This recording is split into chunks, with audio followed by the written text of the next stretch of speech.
여러분 안녕하십니까? 일본 후쿠시마 원전 오염수 시찰단이 오는 23일과 24일 이틀간 일본을 방문합니다. 2주 앞으로 다가온 현장 방문을 앞두고 한일 양국이 곧 실무 협상에 착수하기로 했습니다. 먼저 신수아 기자가 보도합니다. 한일 정상회담 이후 가장 먼저 속도가 난 건 후쿠시마 원전 오염수 시찰단이었습니다. 후쿠시마 원전 오염수와 관련해서는 이웃 국가인 한국 국민들의 어떤 건강과 안전에 대한 우려를 불식시키겠다고. 정부는 오는 23일부터 24일까지 1박 2일로 현장 시찰단을 일본에 파견한다고 밝혔습니다. 시찰단은 우리 정부와 산하기관의 전문가로 구성되는데 해양수산부와 원자력안전위원회 등에서 8명 정도가 합류할 것으로 알려졌습니다. 외교부 당국자는 가까운 시일 내에 한일 국장급 협의를 개최해 구체 내용을 협의하겠다고 말했습니다. 한일 국장급 협의는 이번 주 후반 열릴 것으로 보입니다. 시찰단은 일본 경제산업성과 도쿄전력 관계자들과 면담하고 오염수를 해양 방류하는 시설인 해저터널 등을 둘러볼 것으로 예상됩니다. 가기 전에 이렇게 리스트를 다 만들어서 하나하나 꼼꼼하게 체크를 하고 또 실제 현장에 갔을 때 여러 가지 일본 측과 확인해야 될 사안들에 대해서는 아주 철저하게 확인을 하고 올 예정입니다. 대통령실 핵심 관계자는 이번 시찰단 방문에서 과학적 검증과 국민 정서를 함께 고려하는 기회가 있을 것이라고 말했습니다. 시민사회 단체들은 시찰단 방문이 단순한 관광에 그치지 않도록 실효성 있는 조사 일정을 확정지어야 한다고 강조했습니다. 한일 정부가 정상회담을 통해서 시찰단을 파견하겠다라고 얘기를 했는데 시찰단이 뭡니까? 조사도 아니고 시찰? 그러면은 일본 도쿄전력에서 원하는 군간만 가서 볼 것이 뻔합니다. 앞서 일본 도쿄전력은 지난달 25일 약 1,030m 길이의 해저터널 굴착을 완료하고 올해 여름부터 정화한 오염수를 이 터널을 이용해 바다에 방류하겠다고 밝힌 바 있습니다. MBC 뉴스 신수아입니다. 앞서 보신 대로 시찰단은 당장 보름 뒤에 일본 후쿠시마로 출발합니다. 이번 주 후반에 두 나라가 시찰단의 규모와 검증 범위를 논의하겠다고 밝혔는데 이렇게 준비를 해서 1박 2일 만에 과연 대통령이 밝힌 과학적 검증이 충분히 가능한 것인지 실효성에 대한 의문이 제기되고 있습니다. 보도에 임현주 기자입니다. 일본 후쿠시마 원전에 대한 공식 시찰 일정이 발표됐지만 정부 주무부서는 어리둥절한 분위기였습니다. 주무부서조차 시찰과 관련한 아무런 지시를 받지 못했다며 총리실 산하 시찰단 TF에서 결정하면 이에 따를 예정이라고 밝혔습니다. 다만 원자력과 관련한 전문성을 감안할 때 시찰단은 정부 기관과 원자력 관련 단체가 함께 참여할 것으로 보입니다. 정부 부처에서는 외교부가, 전문 기관으로는 원자력안전위원회나 한국원자력학회 추천자가 참여해 일본이 제공하는 데이터를 분석할 것으로 예상됩니다.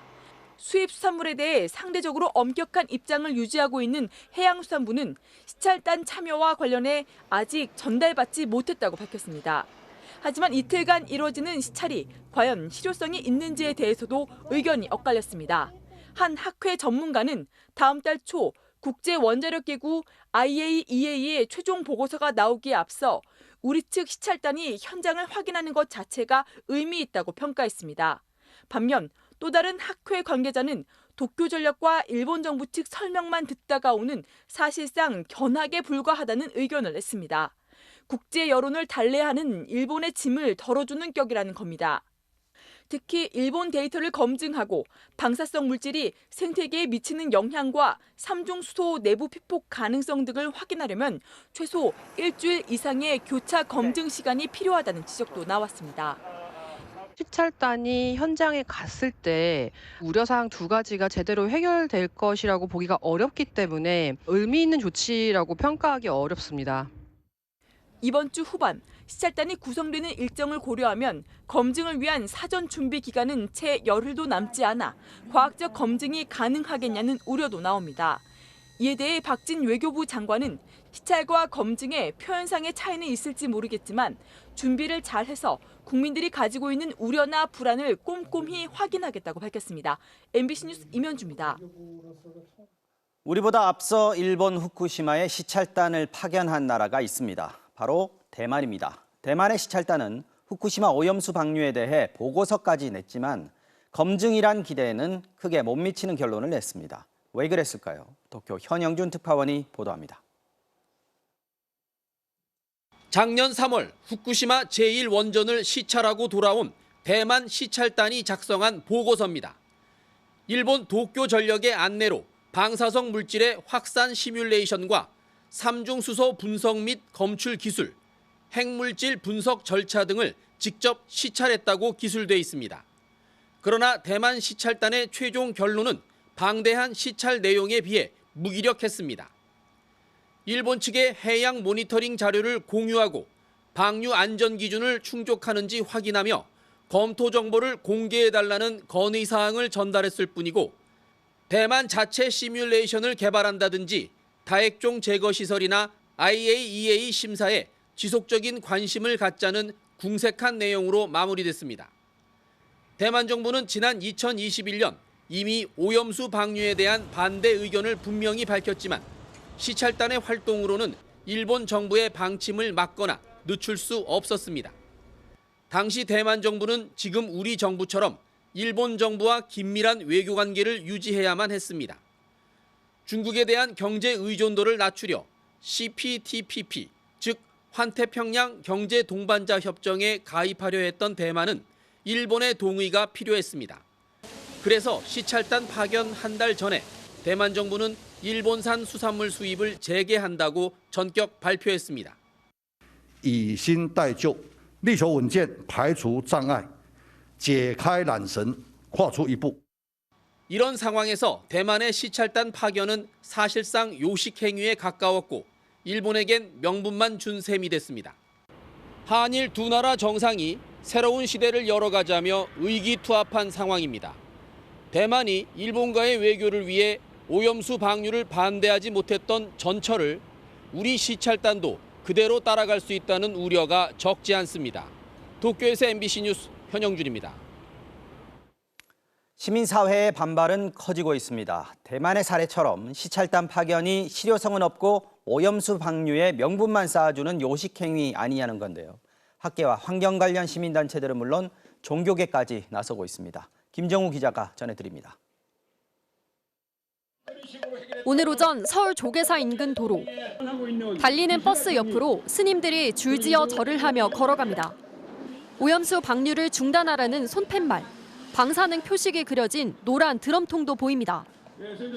스님들이 한계 차로를 막고 삼보일배 형식으로 오체 투지를 벌이고 있습니다. 스님들의 요구는 단 하나, 안전성이 확인될 때까진 오염수를 버리지 말라는 겁니다. 시찰단 파견이 일본 정부의 명분 쌓기와 한국 정부의 체면 치레가 되지 않을까 심히 걱정됩니다. 100% 안전이 확인될 때까지는 일본 정부의 오염수 방류를 중단시켜야 합니다. 한일 양국 간 절차가 가시화되면서 여론의 불안감도 커지고 있습니다. 바다에서도 그렇고 우리 또 걱정되는 게 여행가지 아닌데 왜 굳이 우리나라에서까지 방류를 해야 되는지 이해가 안 가는 쪽이 있고요. 위험한데 굳이 보낼 이유가 없잖아요. 동해안 지역에 산다는 한 시민은 더 절박한 의문을 제기했습니다. 하나님이 생색내기다. 어민들의 그 믿음이라는 것도 확실치도 않고 조사를 한 다음에 일반인들도 어떤 생각을 하고 있는지 좀 의견을 많이 들어보는 것도. 시찰단 파견에 의미를 두더라도 자칫 검증되지 않은 오염수 방류를 합리화해 줄 거란 우려도 나옵니다. 한국의 참여를 받아들인 것 자체가 지도했다라고는 볼 수 있어요. 그렇지만 그 짧은 시간에 가서 시찰만 하는 것이기 때문에 의미도 전혀 없습니다.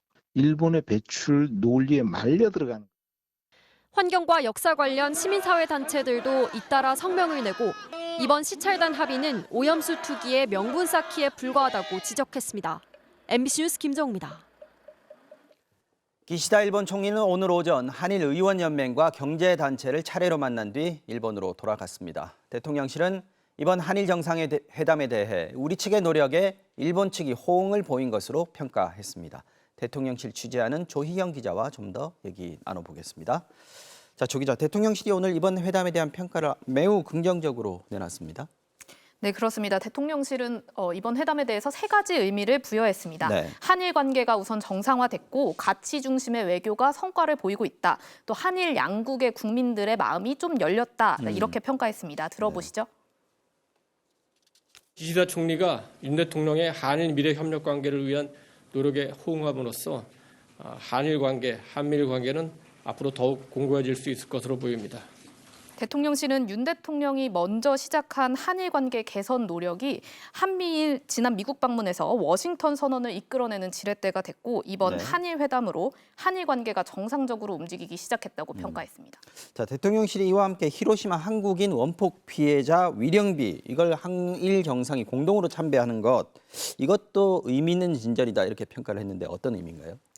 네, 그동안 역대 일본 총리들 중엔 지난 1999년 오부치 게이조 일본 총리만이 히로시마 평화공원을 찾았다가 한국인 위령비를 참배한 것으로 알려져 있습니다. 그렇군요. 네, 한 전문가는 히로시마 원폭 희생자 대부분이 강제징용 피해자들이라면서 일본 총리가 가는 것이 예상 외다. 일본의 첫 번째 행동이라고 평가했습니다. 네. 기시다 총리는 또 과거사와 관련해 구체적인 반성과 사죄에 대한 언급은 없었지만 개인적인 소회를 전제로 가슴이 아프다고 밝혔는데요. 그랬죠?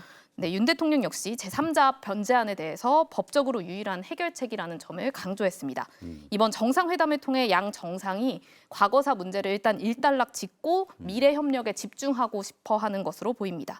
하지만 한 전문가는 누가 과거사 문제가 해결이 안 되면 한일 협력을 중단해야 한다고 주장했나라고 비판하기도 했는데요. 네. 과거사와 미래 지향적 관계가 투트랙으로 추진될 수 있는데 꼭 한 가지를 선택해야 하는 것처럼 접근한다는 분석입니다. 자, 어쨌든 일본의 호응이 시작됐다. 이게 대통령실의 평가라면 이른바 반만 채운 물컵의 남은 부분이 이제 차기 시작했다 이렇게 보고 있다는 거죠. 야당들은 근데 정반대로 평가하고 있군요. 네, 오늘 국민의힘, 민주당, 정의당의 입장을 차례대로 들어보시겠습니다. 네. 한일 관계를 위해서 반컵의 물잔이 빠르게 채워지고 있는 느낌을 갖는다. 이번 한일 정상회담에서도 빈잔을 채운 건 역시 윤석열 정부였습니다. 남은 빈잔을 채울 것이라던 한일 외교의 물잔은 결국 빈잔으로 끝났습니다. 네. 여기에다 오늘 강제동원 관련 시민단체들은 비판 성명을 내고 피해자들의 아픔을 정부가 외면하고 있다고 비판했습니다. 네. 이렇게 과거사 문제에 대한 국내적인 인식 차이가 굉장히 크고 앞서 후쿠시마 오염수 문제와 경제 문제까지 한일 양국 간 실제적 이제 이해 득실을 따지게 되면서 앞으로 네. 한일 관계를 둘러싼 갈등의 여지가 계속 남아있을 것으로 보입니다. 네, 조혜영 기자 잘 들었습니다. 네, 계속해서 다음 소식 전해드리겠습니다. 국민의힘은 지금 당 윤리위원회를 열고 태영호, 김재원 최고위원의 징계 수위를 논의하고 있습니다. 태영호 위원은 대통령실 공천 개입 논란을 일으킨 발언 등으로, 또 김재원 위원은 5.18 민주화 운동 관련 발언 등으로 윤리위에 올라 있는데요. 여의도 국민의힘 당사에 나가 있는 취재 기자 연결해 보겠습니다. 자, 손하늘 기자, 징계 결과가 나왔습니까? 예, 아직입니다. 중계차가 나와 있는 서울 여의도 당사 5층에 마련된 회의실에 윤리위원들이 모인 가운데 회의는 벌써 4시간째 이어지고 있습니다. 결과는 오늘 밤 늦게 나올 걸로 보입니다. 윤리위에 쏠린 관심을 보여주듯 이곳 당사 내부와 입구에는 취재진 수십 명과 당직자들이 결과를 기다리고 있습니다. 이 태영호, 김재원 최고위원 모두 윤리위에 참석해서 직접 소명을 하고 퇴장했는데 직접 들어보시겠습니다. 제가 정말 큰 부담과 누를 끼친 데 대해서 죄송스럽다는 말씀을 드리겠습니다. 제가 잦은 사태의 입장이었다면 여기에 윤리에 오기 전에 밝혔을 것이겠죠. 예. 중징계 시에 혹시 재심 청구하실 건지? 아직 뭐 결과가 나오지 않았는데 그런 이야기는 굳이 지금 할 단계가 아니라고 생각합니다. 예, 말씀하신 것처럼 벌써 4시간째 논의가 이어지고 있는데 윤리위 논의가 이렇게 길어지고 있는 이유가 뭡니까? 네, 핵심은 윤리위 심사를 앞두고 터진 태영호 최고위원의 공천 녹취 발언입니다. 이진복 대통령실 정무수석이 공천을 거론하며 한일 관계를 옹호하는 발언을 실제로 주문했는지 아니면 태 최고위원이 있지도 않은 말을 만들어서 거짓말을 한 건지가 쟁점입니다. 윤리위는 일단 양 당사자가 부인한다는 이유를 들어 태 의원이 과장을 했다고 내부적으로 결론 내린 것으로 파악됐습니다. 태 의원은 이 밖에도 제주 4.3 발언, JMS 민주당 발언이 징계 안건으로 올라와 있고요. 김재원 최고위원도 전광훈 우파 천하 통일 발언과 5.18 정신 헌법 수록 불가 발언, 그리고 4.3은 급이 낮은 기념일 등의 발언으로 윤리위에 넘겨진 상태여서 오늘 논의해야 할 부분들이 많습니다. 네, 두 의원 다 논의할 안건들이 많다 보니까 길어지고 있는 것 같은데요. 아무래도 이 윤리위원들이 내릴 징계 수위 이게 어느 정도일지가 지금 가장 관심인데 어떻게 예상이 되고 있습니까? 예, 그렇습니다. 결국 관건은 11달 앞으로 다가온 총선에 출마할 수 있느냐 없느냐입니다.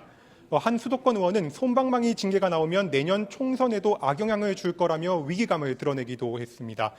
당 윤리위와 지도부 인사들을 취재한 내용을 종합하면 두 사람 모두 당원권 정지 1년 이상의 중징계를 주는 방안이 현재 유력하게 거론되고 있습니다. 자, 이럴 경우 두 사람은 국민의힘 당적을 갖고는 총선에 출마할 수 없기 때문에 당사자와 지지자들의 반발이 거셀 전망입니다.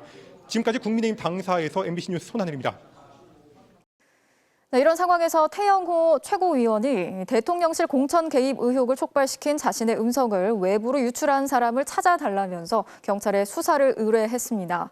불법 녹음이자 공무상 비밀 누설에 해당된다고 주장했는데 당 내부에서부터 수사 대상이 아니라는 반박이 나왔습니다. 윤수한 기자가 취재했습니다.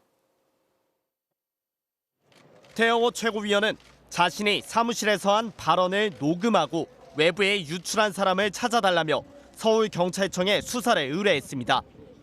이진복 정무수석이 공천을 거론하며 한일관계 옹호 발언을 요청했다는 자신의 녹취 음성이 공개된 지 일주일 만입니다. 태 최고위원은 자신의 발언이 과장된 거짓이었다고 해명하고 나선 기자회견에서도 제보자 색출을 강조했습니다. 보좌진 내부 회의 내용을 불법 녹음하고 유출한 자는 수사를 통해 끝까지 색출하도록 하겠습니다. 하지만 태 의원의 의도와는 별개로 이 사안 자체가 수사 대상이 될 것인지는 따져볼 부분입니다. 현행법은 공개되지 않은 타인 간의 대화를 녹음 또는 청취하지 못한다고 돼 있습니다. 하지만 태 의원의 주장대로 회의에 참여한 대화 상대방이 녹음했다면 이 법에 저촉되지 않습니다. 수사 대상이 아니라는 지적은 당 내부에서부터 나왔습니다. 고발하려고 하는 내용이 사실 녹취가 나가는 건 불법은 아니잖아요. 당사자끼리. 그거는 불법이 아니라서 제가 볼 때는 뭐 수사 대상은 아닌 것 같고. 태 의원이 유출됐다고 주장한 내용이 공무상 비밀누설죄에 해당하는지도 관건입니다.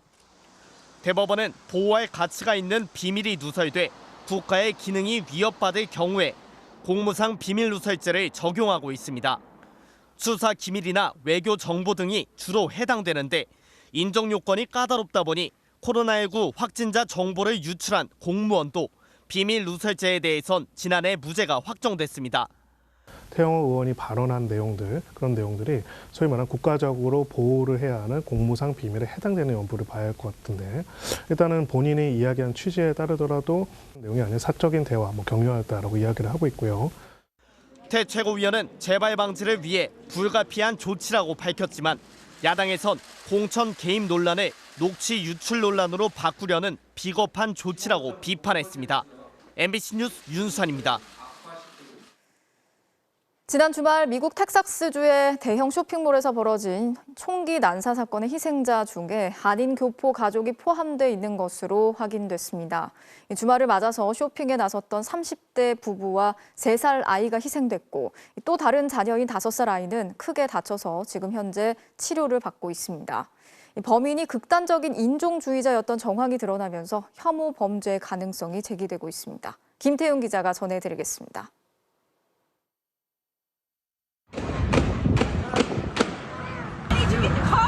총격 소리와 함께 사람들이 비명을 지르며 뛰쳐나옵니다. I heard the gunshots and we just all rushed to the back. We were all freaking out. We're like, what's going on? What's going on? 주말 미국을 충격에 빠뜨렸던 달라스 교회 쇼핑몰 총격 사건. 희생자는 8명, 부상자도 7명입니다. 사망자 가운데 30대 한인 교포 부부와 3살 난 자녀가 포함된 것으로 확인됐습니다. 또 다른 자녀인 5살 아이는 크게 다쳐 치료를 받고 있습니다. 이들 부부는 전문직 종사자로 이웃과도 관계가 좋았다고 교포들은 말했습니다. 여기 이분들이 한인교회 출석하시는 분들이기도 하고 어떤 분들은 다 지인이기도 하고 그럼 이제 저희들은 좀 충격이죠. 또 해당 쇼핑몰이 평소 한인들이 자주 찾던 곳이라 교민 사회의 충격은 큽니다. 한국 분들이 많이 가는 쇼핑몰이거든요. 자연스럽게 주말이면 가족들하고 언제든지 이제 우리 가까이에 총격을 당할 수 있구나. 현장에서 사살된 총격범은 보안회사 직원으로 일했던 33살 남성 마우리시오 가르시아. 백인 우월주의자들이 즐겨 쓰던 문구가 적힌 휘장이 이 남성의 옷에서 발견된 것으로 전해졌습니다. 때문에 이번 총격이 다른 인종에 대한 증오 범죄였을 가능성도 제기되고 있습니다. 현지 언론은 이 남성의 SNS 계정에서 인종주의와 신나치 관련 게시물 수백 개를 경찰이 확인했다고 보도하기도 했습니다. 미국에서 총기 난사는 올해 들어서만 200건 가까이 발생했고 특히 이번 사건이 벌어진 텍사스는 총기 휴대가 쉬워 총기 사건이 잦습니다. 쇼핑몰 주변에는 희생자들을 위로하는 추모의 발길이 이어지는 가운데 조 바이든 대통령은 총기 규제 강화 법안 통과를 의회에 거듭 요청했습니다. MBC 뉴스 김태윤입니다. 학교에 가던 초등학생이 차에 치여서 크게 다치는 사고가 또 발생했습니다. 경남 김해에서 횡단보도를 건너던 초등학생이 우회전을 하던 차량에 치였는데요. 경찰은 사고 차량 운전자가 우회전 일시 정지 의무를 지키지 않아서 사고가 난 것으로 보고 있습니다. 이재경 기자가 취재했습니다. 한 아파트 단지 앞 왕복 6차로 도로. 등굣길에 나선 초등학생과 중고생 10여 명이 길을 건너려 횡단보도 앞에 모여 있습니다. 아파트 경비원도 횡단보도 앞에서 교통통제를 하고 있습니다. 곧 파란불이 들어오고 사람들이 한두 걸음 건너기 시작하는데 흰색 SUV 차량이 우회전을 합니다.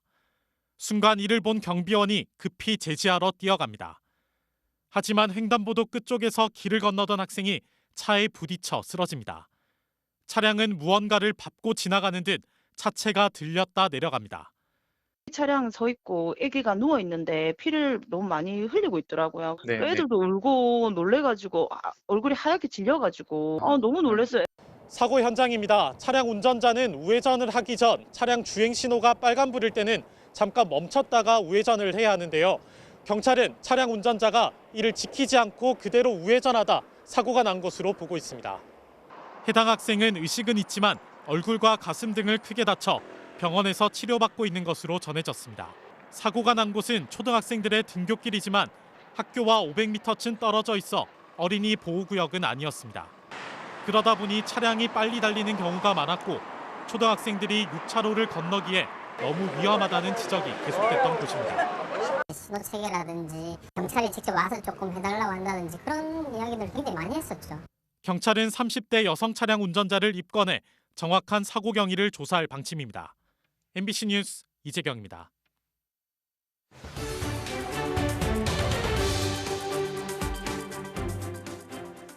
세상에 태어나도 출생신고를 하지 못하는 아이들이 있습니다. 원칙적으로 엄마만 출생신고를 할 수 있다 보니 미혼부들은 출생신고를 할 수가 없었는데요. 지난 2015년 이를 가능하게 한 개정안이 나왔지만 적용이 워낙 까다로워서 아직까지도 미혼부가 출생신고를 하는 게 굉장히 어렵다고 합니다. 결국 지난 3월 헌법재판소가 관련 조항이 위헌이라고 판단했는데 이 법 개정 시한이 아직 2년이나 남았습니다. 구나영 기자가 집중 취재했습니다. 강원도 영월에 사는 9살 준우는 이름도 국적도 주민번호도 없이 살다 작년 초가 돼서야 출생신고를 마쳤습니다. 유령이나 다름없는 미등록 아동으로 8년을 보낸 겁니다. 예방접종은 물론 아파도 병원 접수는커녕 건강보험도 안 됐습니다. 남들 다 가는 어린이집도 못 다녔습니다. 단둘이 함께 사는 아빠가 이른바 미혼부여서 당한 서름이었습니다. 현행법상 혼인외 관계로 태어난 자녀는 어머니만 출생신고를 할 수 있도록 하고 있기 때문입니다. 어차피 없는 사람인데 살아도 없는 애고 죽어도 없는 애인데 우리 애를 누가 죽였다. 이게 살인이 되는 건지 물어보고 싶었거든. 사실 준우 아빠도 더 일찍 출생신고를 할 수 있었습니다. 2015년 개정된 가족관계 등록법, 이른바 사랑이법에 따르면 미혼부도 자녀의 출생신고를 할 수 있습니다. 다만 3가지 조건이 필요합니다. 자녀 생모의 이름, 생모의 등록기준지나 주민번호, 이런 걸 몰라야 합니다. 이 모른다는 사실을 입증하기 위해 따로 재판까지 받아야 합니다.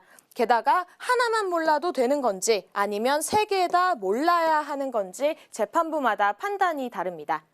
이 재판에서 지면 이렇게 이름조차 생소한 재판들을 모두 이겨야만 아빠로 인정될 수 있습니다. 이 과정을 다 거치는데 길게는 4년에서 5년이 걸립니다. 법원에서 이런 자료를 요구한다. 이런 거 써서 보내달라. 그럼 뭐 필요한 건 제가 다 만들어주고 태어나 처음 들어보는 모종서 직접 만들어서 보내주기도 하고 4년 넘게 한 거죠.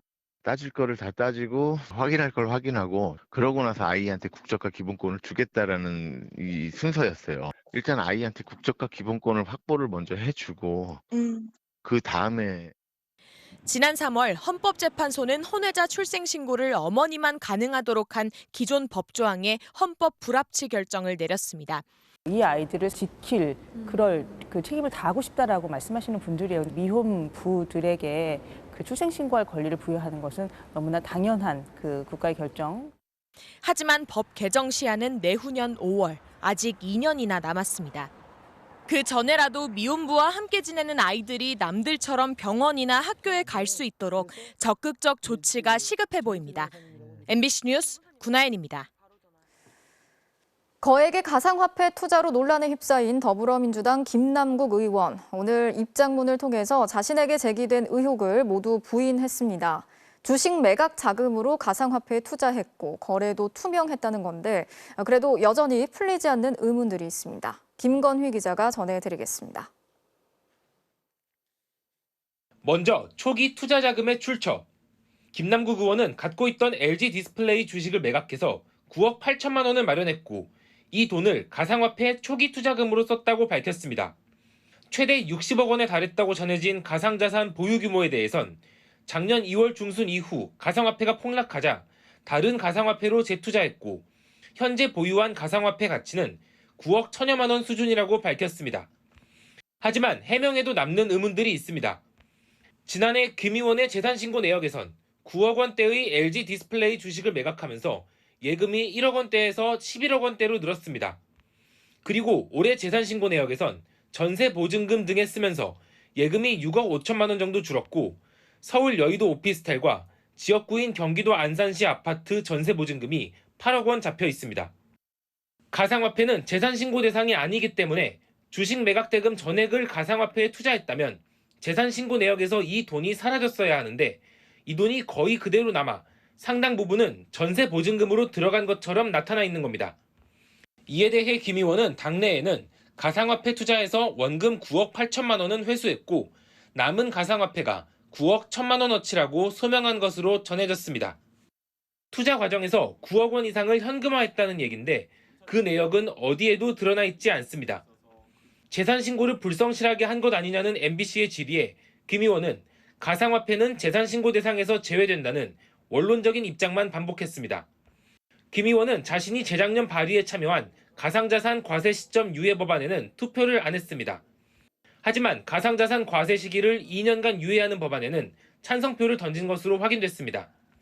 국민의힘은 김남국 의원을 국회 윤리특별위원회에 제소했습니다. 공직자의 이해충돌 방지법 위반 그리고 국회의원 윤리 강령을 위반했다고 그렇게 판단을 했기 때문에 국회 윤리위원회에 징계안을 제출을 했습니다. 국민권익위도 김 의원의 법안 발의가 이해충돌에 해당될 수 있는지 기초자료 검토에 들어갔습니다. MBC 뉴스 김건희입니다. 북한이 대량 살상 무기를 수출하는 걸 막기 위한 해상 차단 훈련이 이달 말 제주도 남쪽 공해상에서 실시됩니다. 우리 군이 주도하고 미국과 일본 등이 참여하는 훈련인데요. 이렇게 한미일 3국의 안보 협력 강화를 보여주는 장면들이 이어지고 있지만 한미 워싱턴 선언의 후속 조치로 거론되는 한미일 3국 핵협의체 구성까지는 아직 멀었다는 전망이 나옵니다. 홍익표 기자의 보도입니다. 무장한 특수부대원들을 태운 보트가 화물선 옆으로 조심스럽게 접근하고 이어 한국과 미국, 호주 특수부대원들이 가상의 적을 제압하며 선박을 점거합니다. 배 안에 위험 물질이 있는지 살펴보기 위해서입니다. 핵을 비롯한 대량 살상 무기의 운반과 밀반입을 막는 해상 차단 훈련.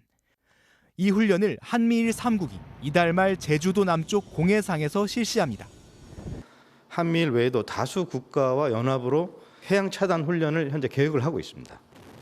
대량 살상 무기 확산 방지 협의체, 이른바 PSI 참여국들의 연례적 훈련이지만 최근 강화하고 있는 한미일 안보 협력과 무관하지 않다는 관측입니다.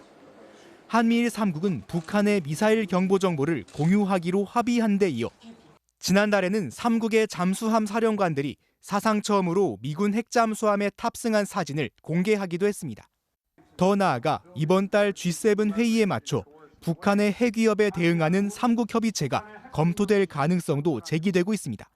궤도에 오르면 또 일본도 미국과 관계에서 준비가 되면은 이건 뭐 언제든지 같이 협력할 수 있는 문제라고 생각합니다. 하지만 한미 간에도 아직 의제가 정해지지 않은 상황이어서 한미일 3국 협의체는 구상 수준에 불과하다는 분석입니다. 일본은 핵 논의 자체를 공식적으로 끌고 오는 건 엄청 부담스러워해요. 저희가 결정한 대로서 쉽게 들어올 수 있는 게 아니에요. 또 한국과 일본이 이른바 초계기 사건을 두고 명확한 입장 차이를 보이고 있는 만큼 북한의 핵미사일 대응이라는 공동의 목표에 한일 양국이 갈등을 임시 봉합한 상황이 지속될 것이란 전망입니다. MBC 뉴스 송희표입니다.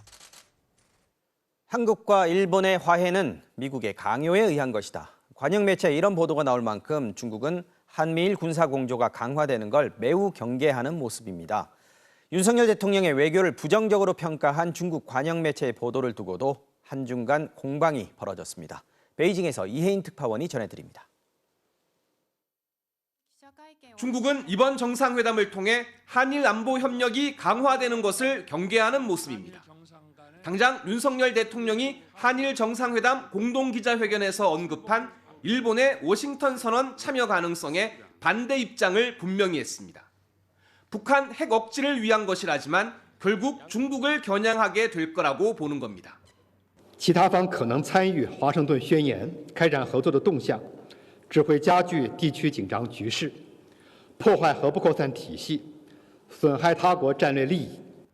주중 한국 대사관과 중국 관영 매체 사이에 윤석열 대통령의 외교 관련 보도를 놓고 공방도 벌어졌습니다. 관영 환구시보와 영문판 글로벌 타임스는 한미 정상회담과 관련해 한국 외교의 국격이 산산조각났다. 역대 정부 중 민족적 독립의식이 가장 결여됐다는 등의 비난 기사를 게재했습니다.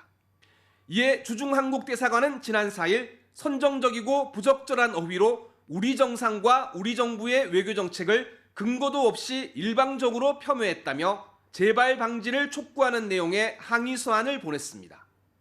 그러자 두 매체는 다시 공동사설을 통해 이런 선을 넘는 표현은 외교기관에서 나와서는 안 된다며 다른 나라 매체의 보도에 난폭하게 간섭하는 것은 받아들일 수 없다고 반박했습니다.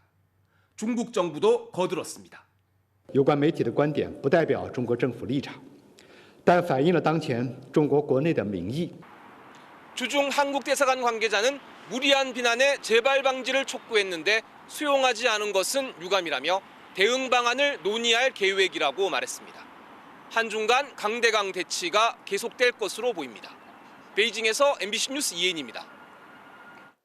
지난달 국회 본회의를 통과한 간호법을 놓고 갈등이 커지고 있습니다. 이제 핵심은 대통령이 거부권을 행사할지 여부인데요.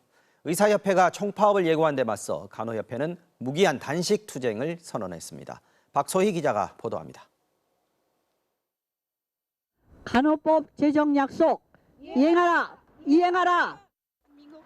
한국 간호과학회 등 12개 간호단체들이 서울 용산 대통령실 앞에 모였습니다.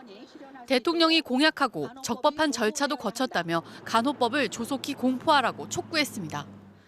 윤석열 대통령은 국민의힘 대선 후보 시절 대한간호협회를 방문해 간호법 제정을 약속했다. 이어 간호협회는 대통령실에 국제간호협의회 회장의 편지도 전달했습니다. 세계 135개국 2,800만 명의 간호사를 대표하는 파멜라 시프리아노 회장은 수준 높은 간호와 환자 안전을 위해 미국은 100년 전, 일본은 75년 전에 간호법을 이미 제정했다고 지적했습니다. 간호에 대한 법적 토대를 제공하는 간호법은 후진국 수준에 머물러 있습니다. 간호협회는 대통령이 거부권을 행사할 경우 가능한 모든 수단을 동원해 저항하겠다고 강조했습니다. 당장 내일부터 지도부 5명이 무기한 단식에 돌입하기로 했습니다. 반면 간호법 폐기를 요구하고 있는 보건복지의료 13개 단체는 오는 11일 두 번째 연가 투쟁을 선언했습니다. 1차 때 참여하지 않았던 치과 의사들이 지난 대의원총회 결의에 따라 하루 휴진을 합니다. 대통령의 거부권 행사 가능성을 놓고 양측의 치열한 여론전은 더 거세질 전망입니다. MBC 뉴스 박수희입니다.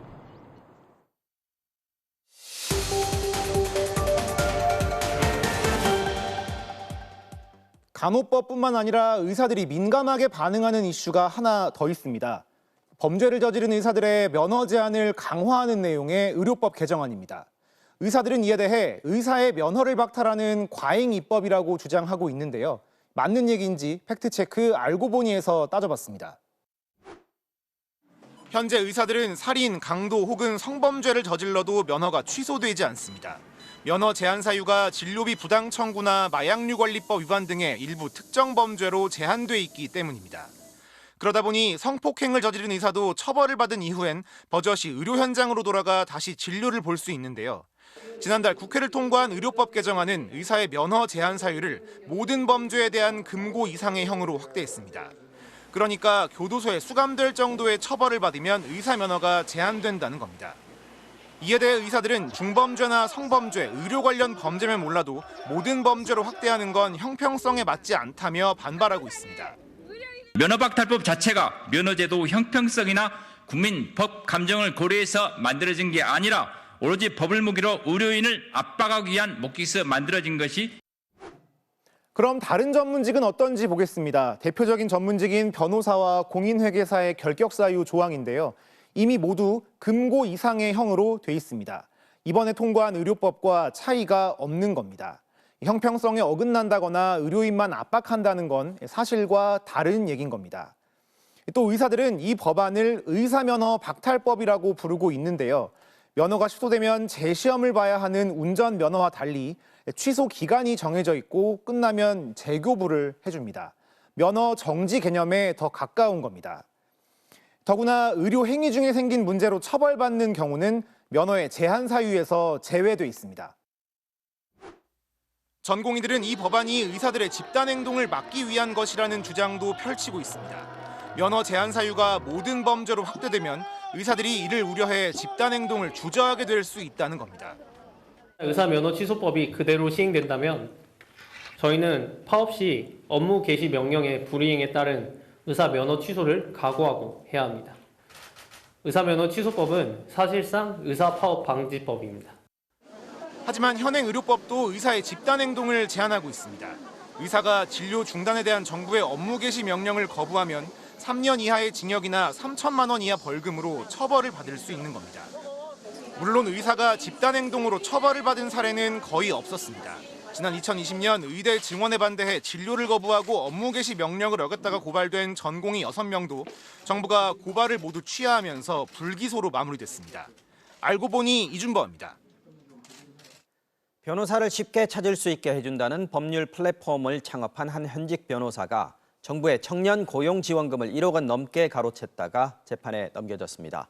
대한변호사협회는 이미 그의 변호사 자격을 1년 정지시켰는데 재판 결과에 따라 추가 징계를 검토하기로 했습니다. 이 변호사는 부정수급 사실을 모두 인정하면서 다만 개인적인 유용은 없었다고 해명했습니다. 김지은 기자가 단독 취재했습니다. 빌려준 돈을 못 받았다고 상담을 요청하자 법적으로 어떻게 대응할 수 있는지 또 돈은 얼마나 드는지 현직 변호사들의 답변이 올라옵니다. 5만 명 넘게 변호사를 구했다고 홍보하는 한 법률 플랫폼. 2년 전 이 업체에서 일한 아르바이트생의 급여 내역입니다. 179만 원이 입금되자마자 139만 원이 법률사무소 몫으로 빠져나갑니다.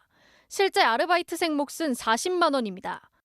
이 업체는 법률자료 수집과 SNS 관리를 위해 청년들을 채용한다며 고용노동부로부터 청년 고용 지원금을 받았습니다. 주 5일 근무시키고 200만 원을 줄 거라고 신고했지만 실제 매주 하루만 근무시킨 뒤 40만 원만 지급한 겁니다. 이 법률 플랫폼을 만든 민명기 대표는 현직 변호사였습니다. 이런 식으로 고용을 하라고 지원을 해주는 게 아니었잖아요. 더 알만한 사람들이 이걸 이용해서 한다는 것 자체가 좀 괘씸하긴 했었어요. 검찰은 최근 민 대표를 1억 2천만 원에 달하는 지원금을 부정 수급한 혐의로 기소했습니다. 민 대표는 사업 초기 미숙한 점이 많았다며 연구개발에 쓰려고 지원금을 보관했을 뿐 개인적인 유용은 없었다고 해명했습니다. 그때 이제 워낙 보조금이 많았어서 법인에 유보해서 뭐 나중에라도 분할적으로 또 쓰려면 쓸 수 있다. 라는 이제 조언을 제가 잘못 들어서. 부정 수급한 1억 2천만 원을 모두 반환했고 5배인 제재금도 모두 냈다고 덧붙였습니다. 대한변호사협회는 이미 작년 민 대표에게 정직 1년 처분을 내린 것으로 확인됐습니다. 변협은 재판 결과에 따라 추가 징계 처분을 내릴지 검토할 예정입니다. MBC 뉴스 김재인입니다. 이번 연휴에 내린 많은 비는 침수와 정전 등 꽤 많은 피해를 끼쳤지만 극심한 가뭄을 겪어온 남부지방엔 고마운 단비였습니다. 보길도, 완도 등 전남 섬 지역에 내려졌던 제한급수 조치도 1년 2개월 만에 해제됐습니다. 신광하 기자가 취재했습니다. 전남 완도에서 남서쪽으로 18km 떨어진 보길도. 바닥을 드러내며 말랐던 계곡에 빗물이 흘러내립니다. 골짜기마다 흐른 물은 모이고 모여 저수지 꼭대기까지 가득 채웠습니다. 2달 전 바짝 말랐던 때와 비교하면 같은 곳이라고 믿기 어려울 정도입니다. 완도군 보길도의 상수원인 부황제입니다. 지난 사흘간 내린 비로 42만 톤에 달하는 용량이 가득 찼습니다. 노화도와 보길도 주민들이 더 이상 비가 오지 않아도 5개월 동안 사용할 수 있는 양입니다. 어린이날 연휴를 전후해 보길도와 노화도 등 완도 5개 섬 지역에는 평균 220mm의 비가 내렸습니다. 저수지마다 물이 차올랐고 제한급수 조치도 1년 2개월 만에 풀렸습니다. 먹는 물조차 부족했던 마을에는 모처럼 생기가 넘쳐납니다. 발길이 끊겼던 관광객을 맞을 준비로 상인들은 분주하고 아주 물 때문에 너무 타격을 많이 받아갖고 여기 노아 보기 소하는 물축제. 물 사용이 자유로워진 섬마을 세탁소는 다시 분주해졌습니다. 세탁소 같은 경우는 물을 많이 사용하니까 어려움이 더 심했죠. 이제 가뭄이 해제돼서 마냥 기쁘죠. 유일한 대중 목욕탕도 이번 주 개장을 목표로 시설 점검에 들어갔습니다. 내부 시설 그리고 물이 잘 나오는지 점검하고 있고요. 이번 주 안으로 지금 개장 예정 중입니다. 주민들은 가뭄 위험이 여전한 만큼 물 절약 운동을 계속하면서 담당 지자체에 광역 상수도 설치를 요구하기로 했습니다. 이번 폭우로 완도군 10개 수원지에는 310만 톤의 물이 가득 찼고 앞으로 7개월 넘게 쓸 수 있는 물을 확보했습니다. MBC 뉴스 신광하입니다. 올해 초 서울의 한 중학교에서 급식을 먹은 학생들이 집단으로 배탈을 일으킨 사건이 있었습니다. 급식의 위생 관리가 문제였나 싶었는데 알고 봤더니 같은 반 학생들이 음식에 변비약을 탄 것으로 드러났습니다. 유서영 기자가 단독 취재했습니다. 서울 한 중학교의 지난 1월 급식 사진. 떡볶이 군데군데 초록색 알갱이들이 묻어 있습니다. 이걸 먹은 3학년 한학급 8명이 한꺼번에 복통을 호소했습니다. 화장실에 하루에 6번, 7번 막 그렇게 갈 정도로 심했고 아직까지도 그냥 가끔 계속 배탈이 나고. 범인은 CCTV에 고스란히 잡혔습니다. 배식 운반대가 교실 앞 복도에 놓인 직후 학생 한 명이 망을 보고 다른 학생이 가루 형태의 이물질을 떡볶이에 뿌리는 게 포착됐습니다. 가루의 정체는 변비약이었습니다. 몇 분 동안 밖에 있는 거예요, 그게? 한 1, 20분 정도. 12시 20분에 종이 치는데 그때 딱 다 준비가 돼 있어요.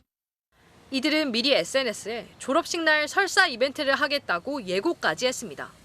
졸업식 전날 실제로 이를 저지른 겁니다. 학교 측은 졸업식 당일 공개 사과하도록 했지만 피해 학생들은 사과가 부실했다며 경찰에 신고했습니다. 사과는 한마디도 안 하고 뒤에서 막 웃고 있고 그래갖고 이제 저희가 화가 나서 경찰에 신고를 해서. 가해 학생들은 경찰에서 몇 주 전 교실에서 컵이 깨졌는데 범인으로 지목받아 억울해 그랬다고 주장했습니다. 나아가 피해 학생들에게 반격하기도 했습니다. 공개 사과 도중 급식 피해 학생이 교탁을 밀어 손가락을 다쳤다. 자신들을 단체 채팅방에서 모욕했다며 역으로 수차례 고소장을 제출한 겁니다. 맞고소전으로 일이 커졌지만 학교는 손을 놓다시피 했습니다. 당시 담임교사는 학교를 옮겼고 사건 직후 학생들도 떠나 조사할 권한이 없다는 겁니다. 급식 관련해서 일이 있었던 건 사실인데 아이들이 또 졸업을 다 했고. 하지만 서울시 교육청은 고등학교 진학 전에는 사건이 발생했던 중학교에서 학교폭력 예방법으로 조사와 후속 조치를 할 수 있다고 밝혔습니다. 사건을 넘겨받은 검찰은 상해죄를 적용해 가해 학생들을 가정법원 소년부로 송치했습니다. MBC 뉴스 유서영입니다. 올해 들어 삼성전자 평택 공장의 탈의실에서 최신형 휴대전화들이 도난을 당하는 사건이 잇따랐습니다. 경찰이 범인을 잡았는데 20대 협력업체 직원이었습니다. 피해자들은 회사가 문제라고 지적하고 있는데요. 무슨 일인지 차현진 기자가 취재했습니다.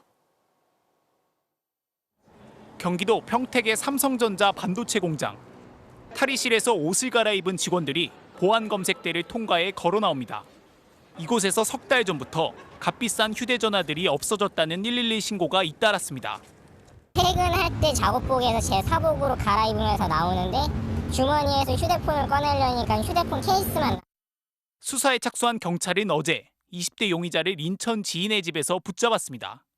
남성은 주로 공장 직원들이 일하는 시간을 노렸습니다.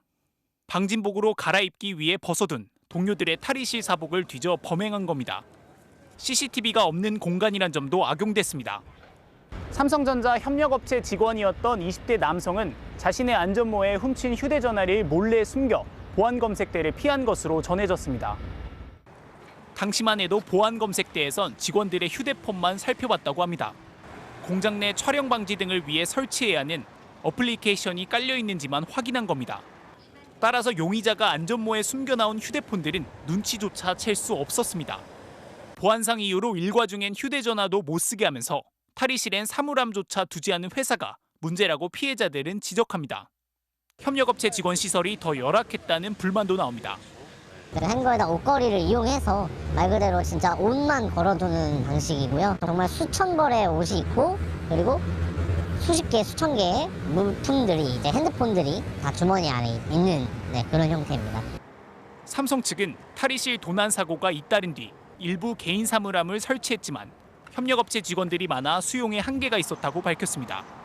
용의자는 주로 고가의 최신 기종들을 훔쳐 중국에 팔아넘긴 것으로 파악됐습니다. 확인된 피해자만 29명, 피해액은 4,600여만 원에 이릅니다. 경찰은 구속영장을 신청하는 한편 피해자가 더 있다고 보고 수사를 확대하고 있습니다. MBC 뉴스 차현진입니다. 카페 앞에 설치된 테라스는 금연 구역이죠. 여기서 담배를 피우던 손님에게 직원이 금연을 요구하자 커피를 쏟고 잔을 집어 던지는 등 행패를 부리는 사건이 발생해서 경찰이 수사에 나섰습니다. 이지은 기자가 취재했습니다. 지난 6일 인천 서구의 한 카페. 금연구역이라고 쓰인 테라스에서 남성 2명이 담배를 피우기 시작합니다. 카페 직원은 금연인이 나가서 담배를 피워달라고 부탁했습니다. 나간다고요? 그랬더니 갑자기 그럼 우리 그냥 가? 이러셔가지고 저희 직원이 그러면 테이크아웃 잔으로 옮겨드리겠다 이랬더니 두 남성의 태도는 이후 돌변했습니다. 한 남성은 마시고 있던 커피를 탁자 위에 보란듯이 쏟아버렸고 다른 남성은 커피가 가득 담긴 잔을 테라스 밖으로 던져버렸습니다. 커피 붓고 잘 치워봐. 이렇게 말씀하셨대요. 그 다른 맞은편에 있던 분은 집어 던지고 신고해봐 이러고 가시다고 하더라고요. 이른바 진상 손님이 떠난 뒤 카페 직원은 난장판이 된 탁자를 묵묵히 닦아냈습니다. 이 사건이 온라인 커뮤니티를 통해 알려지자 행패 부린 이들을 찾아내 처벌해야 한다는 댓글이 줄을 이었습니다. 해당 카페 점주의 신고를 받은 경찰은 커피값을 계산할 당시 사용한 신용카드 내역과 CCTV 영상을 토대로 신원을 확인하고 있습니다. 하지만 커피를 탁자에 쏟은 남성은 처벌이 쉽지 않을 것으로 보입니다. 커피를 쏟는 정도는 형사처벌하기엔 좀 애매한 구석이 있어요. 워커분 카페 소유니까 그럴 경우는 재물손괴 여지는 있는데 경찰은 커피잔을 집어던진 남성에 대해선 재물 손괴뿐 아니라 업무방해 혐의를 적용할 수 있는지 검토 중입니다. MBC 뉴스 이지은입니다. 최근 광주에서는 폭주족들이 난동을 부리고 있습니다. 수십 명이 함께 떼를 지어 달리면서 차량을 들이받고 상가로 돌진하기까지 했습니다. 이들은 경찰이 출동해도 아랑곳하지 않고 도심을 질주하고 있는데 시민들의 안전이 심각하게 위협받고 있습니다. 김초롱 기자가 취재했습니다. 자정이 넘은 시각 도심 왕복 6차로 사거리가 오토바이로 가득 찼습니다. 횡단보도에 파란불이 들어왔지만 오토바이와 차량이 위협적으로 도로를 점령했고 시민들은 이들이 지나간 다음에야 길을 건넙니다. 조금 더 달리더니 오토바이 수십 대가 오가며 도로 전체를 차지하고 빙글빙글 돌기 시작합니다. 경찰차가 출동했지만 조롱하듯 경찰차 앞뒤로 원그리기를 계속합니다. 폭주 오토바이 한 대가 승용차를 들이받는가 하면 차량 한 대가 안전펜스를 부수고 상가로 돌진하는 사고도 발생했습니다. 이미 이제 운전자는 이제 병원으로 간 상태였고요. 모임 장소가 있는지 어린애들 대다수가 이제 와서 한 번에 몰려와서 그거 보고 말 그대로 무법지대가 된 겁니다. 새벽 내내 이 일대를 활보하던 폭주족들은 경찰에 의해 4시간여 만에 해산됐습니다. 이들의 폭주는 하루 이틀 벌어진 일이 아닙니다. 맨날 그리고 새벽에 거기 나가보면 엄청 오토바이 이렇게 지나가고 있고 신호 위반 하는 것도 많이 봤고 엄청 시끄럽게 운전해가지고 폭주족들은 SNS를 통해 모임 장소를 정한 뒤 폭주 영상도 사고를 낸 영상도 버젓이 온라인에 올리고 있습니다. 경찰은 미성년자들이 포함된 폭주족 수십 명이 한꺼번에 나타나 대응이 어려웠다면서 단속을 강화할 계획이라고 밝혔습니다. 체포하다가 다쳤을 때 우리나라 국민 정서상 과잉 진압이다, 과잉 대처다. 하지만 안전을 위협받고 있는 주민들은 오늘도 불안하게 길을 건너고 있습니다. MBC 뉴스 김초롱입니다.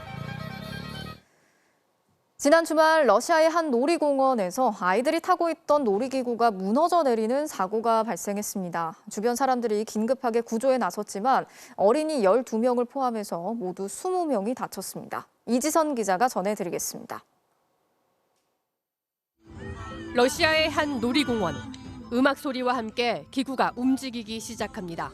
회전 속도가 점점 빨라지면서 놀이기구가 위로 올라가자 탑승한 어린이들은 환호성을 지릅니다.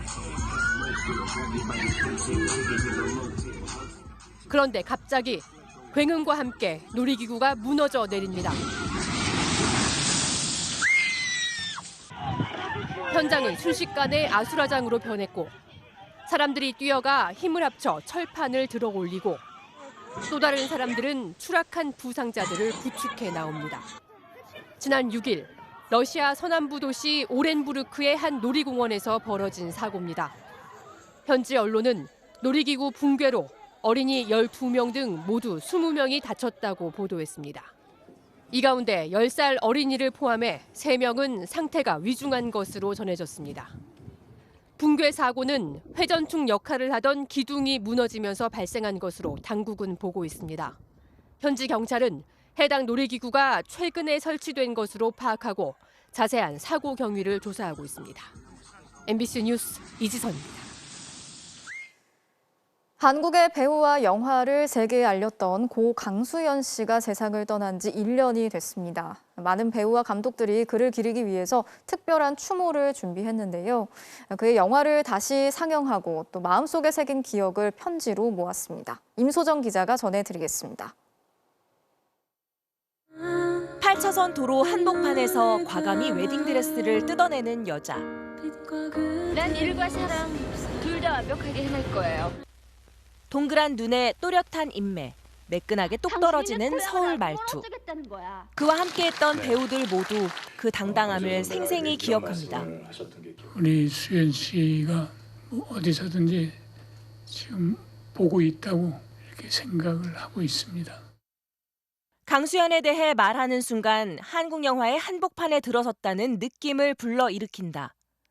한 영화평론가가 고백한 것처럼 강수연의 생애는 한국 영화 자체였습니다. 한국이란 이름도 생소하던 시절, 그는 전 세계에 우리 영화를 처음 알렸습니다.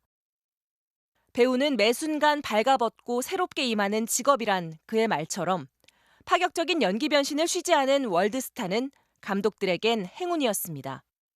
좋은 연기자를 만난 또 그런 행운 때문에 내 영화가 좀 더 빛날 수 있었고. 배우뿐 아니라 한국 영화의 지킴이로 운동화 끈을 바짝 졸라매고 사는 영화 속 미미 같은 모습에 배우 감독 할 것 없이 그를 따랐습니다. 든든했고 너무 멋졌고 또 가야 할 길을 알려주는 그런 분이셨기 때문에 늘 본받고 싶다는 생각을 했었어요. 겉으론 강단 있지만 자신의 가마를 들어주는 보조 배우들까지 챙기는 따뜻한 사람. 배우 설경구는 그런 그에게 깡짱이란 별명을 붙였습니다. 열렬한 팬을 자처한 봉준호 감독은 누님은 늘 영화였다고 추억했고, 유작이 된 정의의 연상호 감독은 추모집에 기적이란 글귀를 새겼습니다. 나 강수연이야! 55년 삶에서 52년을 영화와 함께했던 강수연. 빛나는 그의 모습을 다시 볼 수 있는 대표작 11편이 스크린에 올랐습니다. 매 순간 반짝반짝거렸어요. 정말 보석 같았어요. 작품 속에서 영화롭게 오랫동안 빛나기를. 영화인들은 해마다 다양한 방식으로 배우 강수연을 기릴 예정입니다. MBC 뉴스 임소정입니다. 다음 달 공식 출범하는 재외동포청의 본청을 인천에, 통합민원실은 서울 광화문에 두기로 결정했다고 외교부가 밝혔습니다. 재외동포청은 750만 재외동포에 대한 정책과 사업, 또 민원 업무를 총괄적으로 다루는 정부 기구인데요. 지금까지 병역과 세금 등의 민원 처리를 위해서 여러 정부 기관을 돌아다녀야 했던 재외동포들은 이 재외동포청을 통해서 민원 서비스를 한 번에 받을 수 있게 됐습니다. 올 시즌 프로농구 챔피언전은 그야말로 역대급 명승부였습니다. 특히 대학 동기인 오세근과 김선영 두 베테랑의 활약이 정말 대단했는데요. 마지막에 우승 건 오세근이었습니다. 김수근 기자입니다. 챔프전 7차전 끝장 승부에 김선영의 레이업! 연장전까지 오세근의 득점! 다시 득점! 두 팀 선수들은 모든 걸 쏟아냈습니다. SK 김선영은 빠른 돌파와 장기인 플로터, 외곽슛까지 초인적인 힘을 발휘하며 경기장을 가득 메운 팬들을 열광시켰습니다. 하지만 마지막에 우승 건 김선영과 치열한 자존심 싸움을 펼쳤던 대학 동기 오세근이었습니다. 김선영만큼 화려하지는 않지만 든든히 골밑을 지키며 통산 4번째 우승 트로피와 함께 MVP를 수상했습니다. 지금은 다른 팀에 있지만 정말 리스펙합니다. 저도. 누구는 다 죽었다 그러고 이런 상황에서 정말 노력해서 얻은 그런 상이라고 생각하기 때문에 건세근이라는 별명이 있을 정도로 매번 팀 성적에 영향을 줬던 오세근의 몸 상태. 37이라는 적지 않은 나이에 김승기 감독과 슈터 전성현도 떠나면서 비관적인 전망이 많았지만 건강한 오세근은 팀의 중심을 지키면서 정규리그 1위로 이끌었고 챔프전에서는 정규 시즌을 뛰어넘는 맹활약을 이어갔습니다. 바닥도 찍어봤고 독하게 마음먹고 운동을 했고요. 두고 봐라. 정말 두고 봐라라는 그런 마음가짐 하나로 이제 두 번째 FA 자격까지 얻은 오세근. 건재함을 과시한 만큼 특급 배우도 기대하고 있습니다. 다른 데 가면 좀 이상할 것 같고요. 구단에서 신경 많이 써주실 것 같습니다. MBC 뉴스 김수근입니다. 프로야구 기아 구단이 신임 단장에 심재학 MBC 스포츠 플러스 해설위원을 선임했는데요. 선수 시절 남았던 아쉬움을 단장으로 만회하겠다는 포부도 밝혔습니다. 개막 직전 사상 초유의 뒷돈 요구 파문이 불거지면서 장정석 단장이 해임됐던 기아. 한 달 넘게 공석이던 단장 자리에 심재학 해설위원이 선임됐습니다. 현역 시절 기아에서 2004년부터 5시즌을 몸담기도 했던 심재학 단장. 은퇴 후 히어로즈 코치와 방송 해설을 경험했고 지난 WBC 대표팀에서 타격 코치와 데이터 분석 업무를 맡기도 했습니다. 기아 구단은 지난 주말 최종 계약을 결정하면서 야구에 대한 이해도가 높다며 심 단장의 선임 이유를 밝혔고요. 심 단장도 평소 기아 시절 부진했던 아쉬움을 종종 언급했던 터라 팬들의 기대감이 큽니다. 기아로 다시 가게 돼서 제대로 못했던 거를 단장으로서 좀 잘해보고 싶다 하고 팬 퍼스트인 그리고 팬이 납득할 수 있는 같이 갈 수 있는 팀을 좀 만들어보고 싶다. 시즌 도중 부임하는 만큼 경청하는 자세로 구성원들과 소통하겠다고 밝힌 심재학 단장이 어떤 야구를 보여줄지 궁금합니다. 미국 대학 야구에서 나온 예측 불허 호수비입니다. 일부러 짜맞춰도 이런 플레이는 어려울 것 같네요. 어젯밤 스포츠 뉴스였습니다.